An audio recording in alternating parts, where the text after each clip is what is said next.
Bismillah wassalatu wassalamu ala Rasulillah amma ba'du. Bismillah wassalatu wassalamu ala Rasulillah amma ba'du. Teman-teman yang dimuliakan oleh Allah Subhanahu wa taala, kita bersyukur kepada Allah Subhanahu wa taala yang telah memudahkan kita sehingga dapat mendengar majelis ilmu yang mana kata Rasulullah sallallahu alaihi wasallam dalam sebuah hadis, majtama'a qaumun fi baitin min buyutillah yatsluna kitaballah wa yatadarasuna bainahum illa nazalat alaihimus sakinah. Tidaklah berkumpul suatu kaum di rumah-rumah Allah Subhanahu wa taala, mereka mempelajari Al-Qur'an, ya, atau ilmu-ilmu Al-Qur'an atau ilmu-ilmu agama, dan saling mengajarkannya di antara mereka, illa nazalat alaihimus sakinah, kecuali akan diturunkan kepada mereka ketenangan jiwa, ya, ketenangan di dalam hati, kelezatan di dalam hati, kenikmatan di dalam hati yang tidak dapat terkira dan diukur dengan kenikmatan dunia manapun. Ya, sebagaimana dijelaskan juga dalam hadis lain, kata Rasulullah SAW, "Dzaqa ta'mal iman", seseorang akan merasakan manisnya iman ketika apa? Ketika dia melakukan 3 perkara. Yang pertama, an yakuna Allah wa rasulahu ahabba ilaihi mimma siwahu, ya, dia menjadikan Allah Subhanahu wa taala dan Rasulnya menjadi yang paling dicintainya. Kemudian yang kedua, dia tidak mencintai seseorang kecuali hanya karena Allah.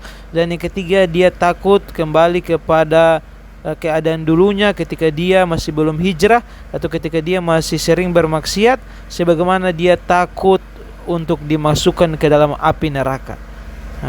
Jadi orang yang merasakan manisnya iman adalah orang-orang yang benar-benar mereka mengutamakan Allah dan Rasulnya. Salah satunya mereka mengutamakan majelis ilmu daripada urusan dunia.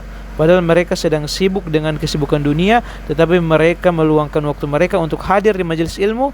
Itu menunjukkan kalau mereka, ya, memprioritaskan Allah dan Rasulnya. Dan mereka insya Allah akan merasakan rasa manisnya iman, ya, yaitu ketenangan jiwa. Itu hati merasa tenang meskipun mereka dalam keadaan fakir, meskipun mereka dalam keadaan ditimpa musibah, meskipun mereka dalam keadaan sedih. Akan tetapi ketika mereka, ya, mencintai Allah Subhanahu wa taala dan Rasulnya, maka mereka akan merasakan manisnya iman, ya. Maka hendaknya kita berusaha sering-sering mendengarkan majelis ilmu, karena itu dapat menenangkan hati kita, sebagaimana perkataan Rasulullah SAW. Karena Rasulullah tidak pernah berdusta. Wa ma yantiqu anil hawa, Rasulullah tidak pernah berkata mengikuti hawa nafsunya. In huwa illa wahyu yuha, perkataan Rasulullah adalah wahyu yang diwahyukan kepadanya. Maka kita meyakini bahwasanya, ya, ibadah kita kepada Allah membuat hati kita tenang. Apapun ibadah itu, jika kita ikhlas dan mengharap pahala kepada Allah, maka akan menjadikan hati kita tenang, ya. Gambaran-gambaran surga dan juga gambaran-gambaran neraka, ya, ketika kita pikirkan, dalam ibadah kita dapat membuat hati kita tenang, ya. Sebaliknya, jika kita jatuh kepada maksiat, tentunya akan membuat hati kita gelisah dan tidak tenang. Kemudian hadirin dimuliakan oleh Allah Subhanahu wa taala, Allah Subhanahu wa taala berfirman, "Huwallazi anzala as-sakinata fi qulubil mu'minin." Allah lah yang menurunkan sakinah, ketenangan jiwa, ke dalam hati-hati manusia, ya. Ketenangan jiwa inilah yang membuat seseorang semangat untuk beribadah, ya, membuat seseorang bahagia dalam hidupnya. Namun hadirin, dalam kehidupan sehari-hari, ya, banyak terjadi gesekan-gesekan di dunia, ya, antara kita dengan keimanan kita, membuat interaksi kita dengan sesama manusia membuat kita turun imannya, membuat kita iman kita naik dan turun. Karena namanya manusia, pasti imannya bisa naik dan bisa turun. Al-imanu yazidu wa yankus, iman itu naik dan turun. Yazidu bitta'ah wa yankusu bil ma'siyah, iman naik dengan ketaatan dan iman turun dengan kemaksiatan. Maka turunnya iman ini dinamakan oleh para ulama yaitu futur. Disebutkan oleh para ulama bahwa salah satu penyakit seseorang hamba yaitu futur, yaitu dia kurang semangat dalam ibadah, kurang semangat dalam menuntut ilmu, kurang semangat dalam mengaji, kurang semangat dalam sholat. Ini berarti menandakan dia terkena penyakit futur, atau imannya mulai turun, atau dia kurang semangat karena kondisi dan keadaan.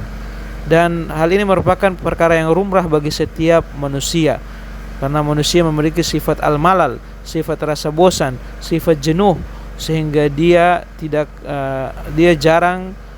jarang kita dapati orang rutin dan istiqomah dalam suatu amalan. Padahal Rasulullah bersabda, innallaha yuhibbu idza amila ahadan an yutqinahu.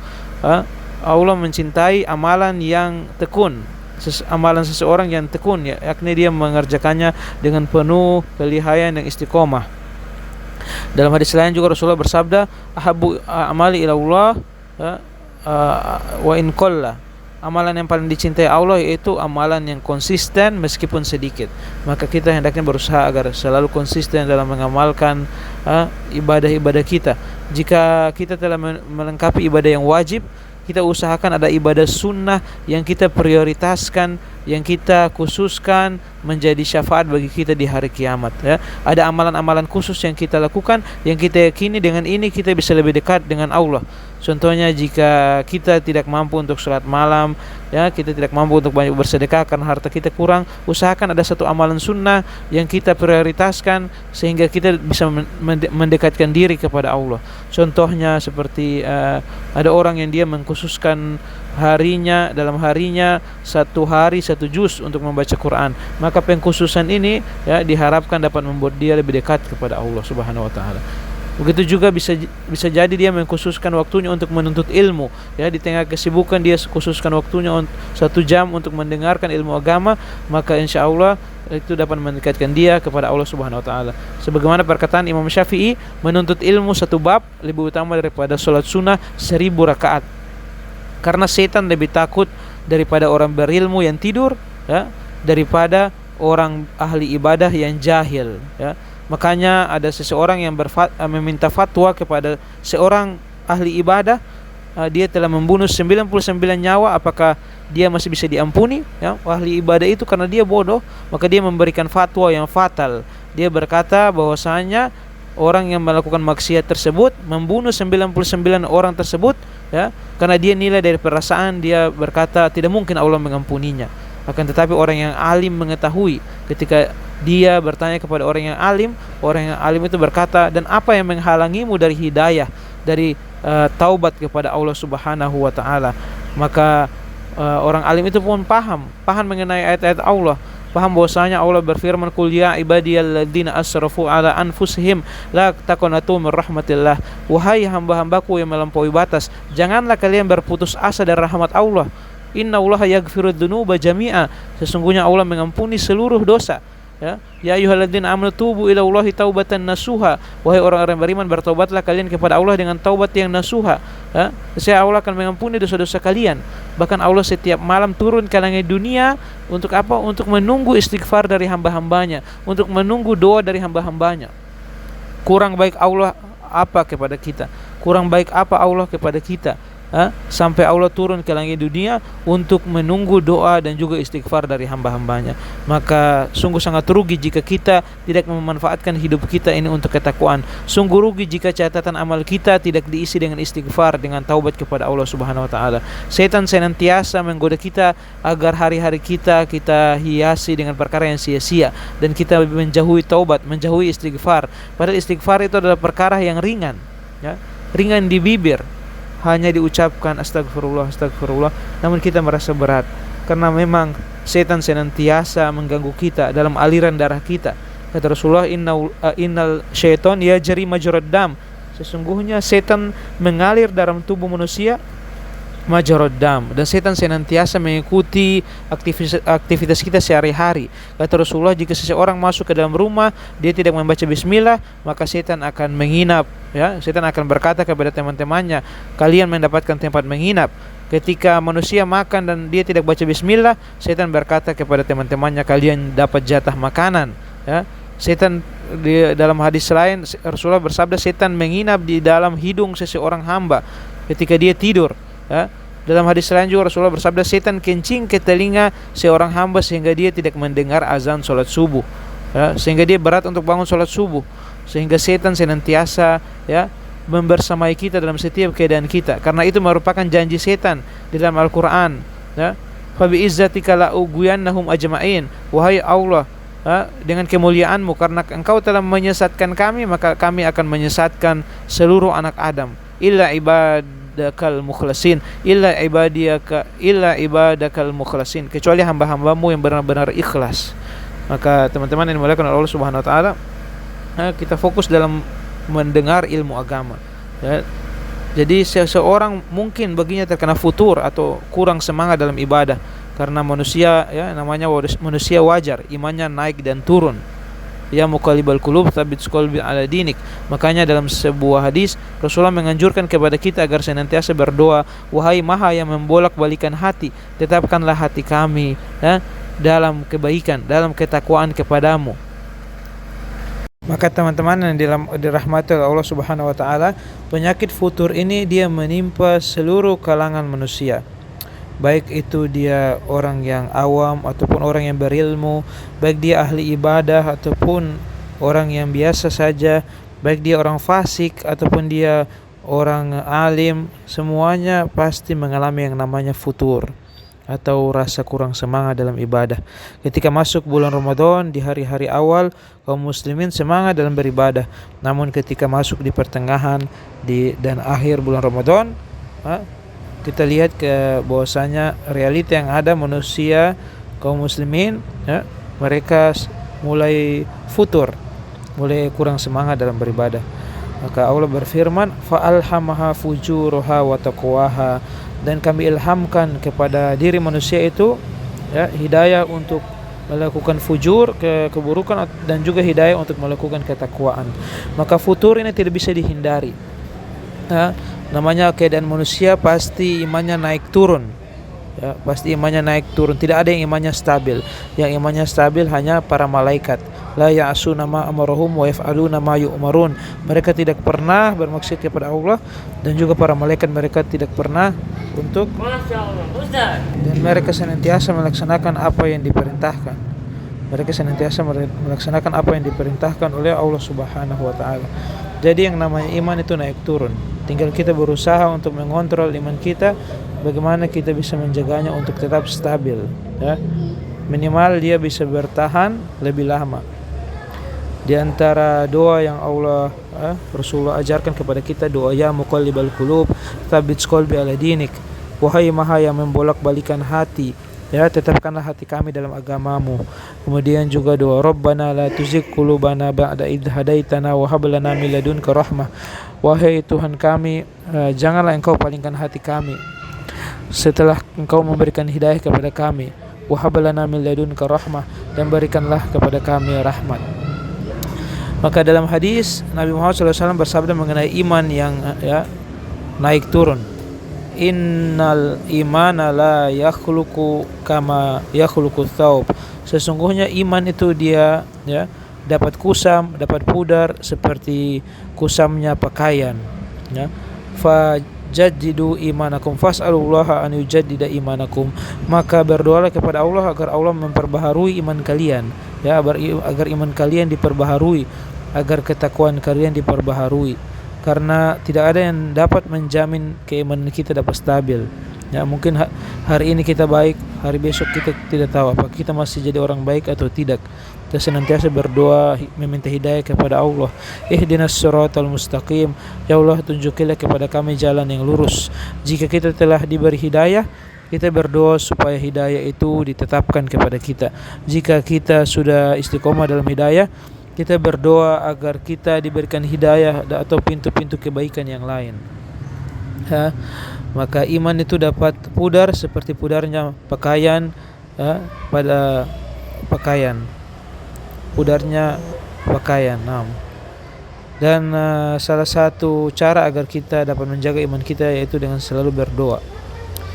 Maka teman-teman yang dimuliakan oleh Allah Subhanahu wa taala, ada sebuah ungkapan dari seorang ulama, dawamul hal minal muhal. Tetapnya suatu keadaan itu adalah suatu kemustahilan. Ya, seseorang berada dalam kondisi iman yang kokoh secara terus-menerus adalah kemustahilan. Ya. Lalu bagaimana agar kita dapat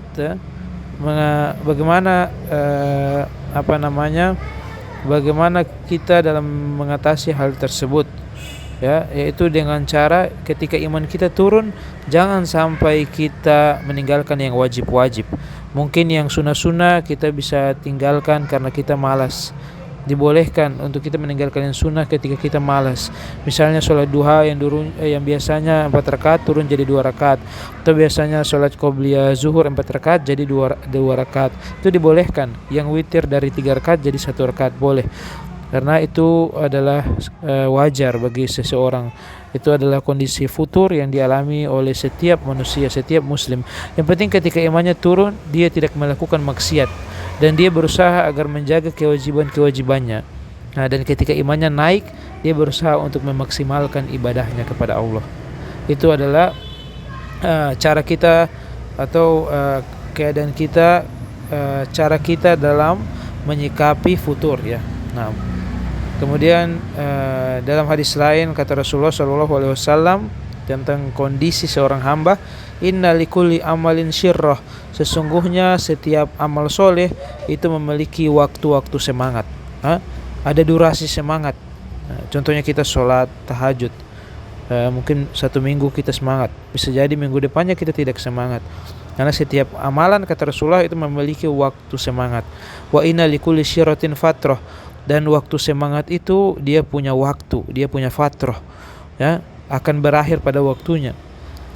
Faman kana fatratuhu ila huda faqad ihtada, maka barang siapa yang waktunya itu, waktu semangatnya itu mengarah kepada hidayah, maka dia adalah orang beruntung. Dan barang siapa yang waktu semangatnya itu tidak mengarah kepada hidayah, maka dia adalah orang yang tersesat. Maka setiap hamba itu pasti mengalami masa futur. Namun yang penting bagi kita mengetahui yaitu agar bagaimana cara kita menyikapi masa futur itu dengan baik, sehingga kita tidak terlalu terlena. Jangan sampai iman kita turun dan turun terus menerus dan tidak naik-naik, ya, turun yang drastis. Yang awalnya dia jaga sholat 5 waktu, ya, dia menjadi orang yang tidak sholat. Yang namanya syaitan, dia pintar. Dia membuat manusia imannya turun tuh bertahap-tahap. Pertama dia meninggalkan, ya, dia baru meninggalkan sholat. Pertama dia masih sholat 5 waktu. Kemudian setan goda dia supaya meremehkan waktu sholat. Kemudian ketika dia sudah meremehkan waktu sholat, setan menggodanya agar sholat di luar waktu. Dia mengkodo sholatnya. Dia lebih mementingkan urusan dunia daripada sholatnya. Dia mengakhirkan sholatnya. Kemudian ketika dia sudah mengakhirkan sholatnya, setan akan menggodanya supaya perlahan-lahan meninggalkan satu sholat, ya, misalnya sholat subuh. Kemudian perlahan-lahan sholat zuhur, sholat asar, sholat maghrib, sampai dia meninggalkan 5 waktu sholat. Maka itu merupakan salah satu kesalahan dia ketika menyikapi futur. Seharusnya ketika dia futur, dia tetap berusaha menjaga kewajibannya. Jangan sampai dia meninggalkan yang wajib. Jangan dia seperti orang yang dikatakan oleh Rasulullah SAW bahwasanya di akhir zaman, ya, yusbihu mu'minan wa yumsi kafiran. Seseorang dia menjadi orang beriman di pagi hari dan di sore hari dia sudah kufur, dia sudah kafir. Maka kita berusaha agar selalu, ya, menjaga diri kita ketika futur untuk semakin mendekatkan diri kita kepada Allah, mungkin dengan memperbanyak menyimak majelis ilmu atau memperbanyak membaca Al-Quran. InsyaAllah futur tersebut akan hilang dari diri kita. Teman-teman yang dirahmati oleh Allah Subhanahu wa Ta'ala, maka perlu kita mengetahui sebab-sebab futur yang dialami oleh seorang muslim, ya, kenapa sampai seseorang itu bisa futur. Tentunya futur merupakan penyakit yang ada pada diri setiap muslim, ibarat penyakit yang ada pada tubuh kita, ya. Setiap kita pasti pernah sakit, baik itu demam, flu dan lain-lain. Maka sakit yang kita rasakan, penyakit yang kita rasakan harus diobati. Harus kita kenali bagaimana penyakitnya, harus kita diagnosa apa penyakitnya, kita kenali dan kita harus mengetahui obat untuk menyembuhkannya. Begitu juga dalam masalah futur, ya, malas beribadah, kurang semangat dalam ibadah, kita harus mengetahui apa sebabnya. Kita harus mengenali apa sebabnya sehingga kita dapat mengetahui apa obat dari penyakit tersebut. Penyebab pertama yaitu adalah maksiat, tobaan. Maksiat menyebabkan seseorang itu futur atau kurang semangat dalam beribadah. Makanya ada seorang ulama pernah berkata bahwasanya dia diharamkan untuk sholat tahajud selama beberapa bulan akibat maksiat yang dia lakukan. Ya, karena maksiat adalah noda bagi hati. Kata Rasulullah SAW, "Idza adnama abdun nukitat fi qalbihi nuqtatun sauda." Jika seorang hamba melakukan maksiat, melakukan sebuah dosa, maka akan ditempelkan kepada hatinya noda hitam, satu titik noda hitam. Jika dia bertobat, maka akan dicabut noda hitam tersebut. Namun jika dia terus-menerus dalam maksiat, maka noda tersebut akan terus-menerus menempel pada hatinya sampai menutupi hatinya. Sebagaimana yang Allah firmankan dalam Al-Quran, "Kalla barrona ala qulubihim ma kanu yaksibun." Sekali-kali tidak. Sesungguhnya titik hitam yang menempel di hati mereka saking banyaknya telah menutupi hati mereka. Contohnya dalam sebuah hadis kata Rasulullah, barang siapa yang meninggalkan sholat Jumat 3 kali berturut-turut, maka akan distempel hitam hatinya. Ya, kata para ulama, dia akan berat untuk melakukan maksiat, atau dia akan sulit untuk bisa bertobat kepada Allah Subhanahu wa taala. Maka maksiat itu dapat membuat seseorang futur, sehingga membersihkan hati itu sangat penting.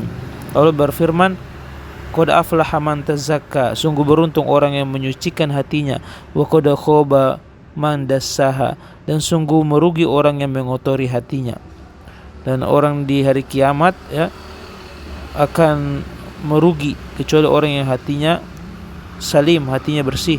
Yauma la yanfa'u malu wala banun. Hari di mana tidak bermanfaat anak dan juga harta-harta. Illa man atallaha biqalbin salim, kecuali orang yang datang dengan hati yang bersih. Ya, Rasulullah SAW bersabda, "Inna fil jasadi mudghah." Sesungguhnya dalam tubuh manusia ada segumpal daging. Jika dia baik, maka seluruhnya akan baik, dan jika dia buruk, maka seluruhnya akan buruk. Nah, segumpal daging itu adalah hati. Jika hati baik, maka seluruh amalannya, seluruh aktivitasnya akan menjadi baik. Karena hati merupakan pengambil keputusan. Hati adalah yang menentukan keputusan seseorang hamba dalam berbuat. Ya, karena akal seseorang itu berada di hatinya. Ya, kata para ulama, akal yang hakiki adalah bertempat di hati. Karena hatilah yang menentukan perbuatan. Dialah yang memutuskan seseorang akan berbuat baik atau buruk. Maka teman-teman dimulakan oleh Allah Subhanahu wa taala, hendaknya kita berusaha menjauhi maksiat. Karena maksiat akan membuat hati kita menjadi gelap dan membuat kita malas untuk beribadah. Maka kata para ulama bahwasanya Allah berfirman dalam Al-Quran, "Wa idza tusla alaihi ayatuna qala asatirul awwalin." Bahwasanya orang-orang kafir Quraisy ketika dibacakan kepada mereka Al-Quran, mereka berkata ini merupakan cerita-cerita dongeng, asatirul awwalin. Kenapa mereka bisa mengatakan Al-Quran demikian? Padahal Al-Quran itu punya pengaruh yang sangat besar. Allah berfirman, "Lau anzalna hadzal Qur'an ala jabal la ra'aitahu khashi'an mutasaddian min khasyatillah." Kalau seandainya Al-Quran, kami turunkan Al-Quran pada sebuah gunung, niscaya gunung itu akan hancur karena saking takutnya kepada perintah Al-Quran. Namun saking gelapnya hati orang-orang kafir Quraisy sampai mereka menolak Al-Quran. Ini karena saking banyak dosa maksiat yang mereka lakukan, minuman keras, kesyirikan, perdukunan dan lain sebagainya. Kemudian yang kedua, sebab seseorang mengalami futur, yaitu terlalu banyak interaksi dengan manusia. Nah, tentunya jangan kita terlalu banyak interaksi dengan manusia. Di setiap hari aktivitas kita hanya ngobrol, cerita-cerita dengan teman-teman kita. Hari Senin pertemuan dengan teman ini, hari Selasa dengan teman ini, Rabu dengan teman ini, sehingga kita tidak punya waktu untuk Allah karena saking banyaknya kita berinteraksi dengan manusia. Nah, kita terlalu banyak menceritakan masalah kita ke orang lain. Padahal lebih baik untuk kita mengeluhkan keadaan kita hanya kepada Allah Subhanahu wa taala. Sebagaimana yang Nabi Yakub katakan, yang dikutip di dalam Al-Quran, "Innama ashku bathi wa huzni ila Allah." Ketika Nabi Yakub dia menangis karena kehilangan anak kesayangannya Nabi Yusuf alaihissalam, ya. Dia menangis sampai dikatakan sampai matanya menjadi buta, ya. Namun dia tidak pernah mengeluhkan, ya, masalahnya kepada keluarganya. Akan tetapi Nabi Yakub selalu mengeluhkan masalahnya kepada Allah Subhanahu wa taala. Innama ashku bathi wa huzni ila Allah. Sesungguhnya aku hanya mengeluhkan penderitaanku ini kepada Allah Subhanahu wa taala. Maka orang yang mengeluhkan masalahnya kepada Allah, maka Allah Subhanahu wa taala Maha mendengar. Allah akan mengabulkan doanya, Allah akan mendengar keluhannya, ya. Allah akan memberikan dia takdir yang terbaik, ya. Allah akan memudahkan jalannya menuju takdir yang terbaik yang membuat dia akan bergembira jika dia mengetahui bahwasanya takdir Allah Subhanahu wa taala adalah yang terbaik. Khairatullah, ya. Yang terbaik adalah pilihan Allah Subhanahu wa taala.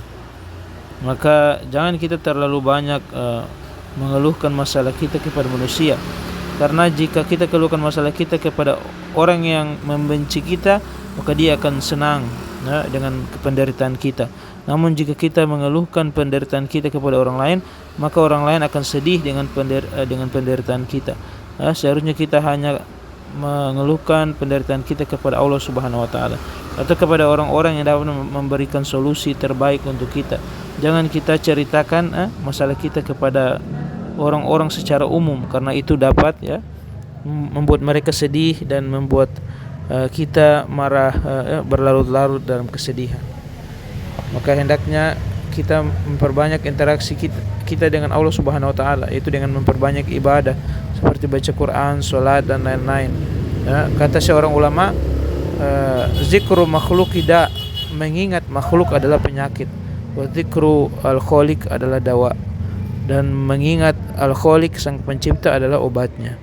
Maka hendaknya kita berusaha agar kita punya me time, waktu yang khusus untuk bermunajat kepada Allah. Dalam sehari kita punya waktu khusus, ya, minimal mungkin 5-10 menit kita khususkan waktu itu untuk berdoa kepada Allah, meminta hajat-hajat kita, berdoa agar Allah kekalkan hidayah kepada kita, Allah berikan kita keistiqomahan, Allah mudahkan kita untuk mengerjakan yang wajib-wajib dan meninggalkan segala yang haram. Makanya Abdullah bin Mubarak pernah ditanya oleh seseorang, ya. Abdullah bin Mubarak adalah seorang ulama yang sangat besar pada masanya, ya. Bahkan dikatakan adalah ketuanya para ulama, ya, di abad kedua di zaman tabi'in. Dan beliau ini ternyata jarang keluar rumah.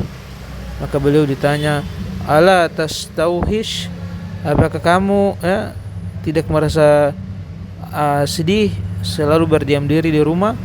Maka kata Abdullah bin Mubarak, sesungguhnya dia tidak bersedih karena dia setiap hari ditemani oleh, ya, para sahabat Nabi dan Rasulullah SAW. Maksudnya apa? Dia senantiasa membaca hadis-hadis Nabi Muhammad SAW, perkataan para ulama salaf, dan dia senantiasa mempelajari syarah-syarah penjelasan dari hadis tersebut dan dia amalkan, sehingga dia merasa bahagia, ya, meskipun dia tidak banyak, ya, berinteraksi dengan orang-orang di luar. Kemudian teman-teman yang dimuliakan oleh Allah Subhanahu wa taala, yang ketiga itu jangan kita menyia-nyiakan waktu. Jangan menunda-nunda kebaikan, karena mungkin kita sering tertunda melakukan kebaikan karena kita terlalu banyak scroll handphone misalnya, terlalu banyak melakukan perkara yang sia-sia. Kata seorang ulama, jiwa yang tidak memanfaatkan waktunya untuk kebaikan, maka waktunya akan habis untuk keburukan. Man kana yu'minu billahi wal yawmil akhir falyakul khairan aw liyasmut. Barang siapa yang mengaku beriman kepada Allah Subhanahu wa taala dan hari akhir, hendaknya dia berkata baik atau dia diam, ya. Dalam hadis lain, barang siapa yang beriman kepada Allah dan hari akhir, ya, dia meninggalkan apa-apa yang tidak bermanfaat baginya. Tanda-tanda kebaikan kepada seorang hamba itu meninggalkan, ya, apa-apa yang tidak bermanfaat baginya.